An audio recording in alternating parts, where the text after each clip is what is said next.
বার্ষিক সিনেট সভা বিইউপির বিজয় অডিটোরিয়ামে অনুষ্ঠিত হয়।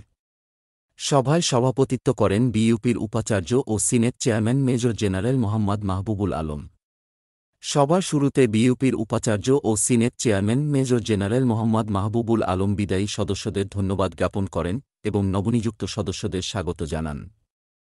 পরে BUP treasurer air commodore Mohammad Shafiqul Islam ২০২৩-২৪ অর্থবছরের সংশোধিত বাজেট ১২৯ কোটি ৭ লক্ষ টাকা ও ২০২৪-২৫ অর্থবছরের ১৩২ কোটি ৯৩ লক্ষ টাকার বাজেট উপস্থাপন করেন।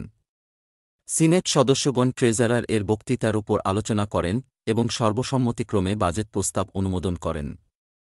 এছাড়াও সিনেট সভায় ১৬তম বার্ষিক প্রতিবেদন উপস্থাপিত ও সর্বসম্মতিক্রমে অনুমোদিত হয়। ১৬তম বার্ষিক সিনেট সভাটি সার্বিকভাবে সঞ্চালনা করেন বিইউপির registrar brigadier general ABM. Faisal Baten. সভায় senate chairman major general Mahbub তার বক্তব্যে বলেন, বিইউপিতে নতুন জ্ঞান সৃষ্টি, শিক্ষা বিস্তার, বিভিন্ন অবকাঠামোগত উন্নয়নসহ অন্যান্য বহুমুখী কার্যক্রম চলমান রয়েছে। ইতোমধ্যে বিইউপি একটি একাডেমিক স্ট্র্যাটেজিক প্ল্যান ২০২৩-৫০ প্রণয়ন করেছে, যা বাস্তবায়নের মাধ্যমে বিইউপি জাতীয় পর্যায়ের পাশাপাশি আন্তর্জাতিক পরিসরেও সাফল্য অর্জনে এগিয়ে যাবে।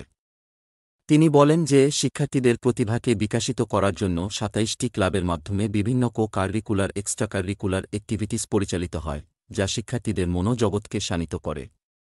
সিনেট চেয়ারম্যান আরও উল্লেখ করেন যে বিইউপি নতুন প্রজন্মের মধ্যে নৈতিক মূল্যবোধ এবং দেশপ্রেম জাগ্রত করার উপর গুরুত্বারোপ করে থাকে। তিনি বলেন যে গবেষণাকে সর্বোচ্চ গুরুত্ব দিয়ে গবেষণালব্ধ জ্ঞান সকলের মাঝে প্রসারের উদ্দেশ্য বিইউপি থেকে ৫টি জার্নাল প্রকাশের পাশাপাশি বিইউপি রিসার্চ সেন্টারের মাধ্যমে বৃহৎ পরিসরে গবেষণা কার্যক্রম চলমান রয়েছে।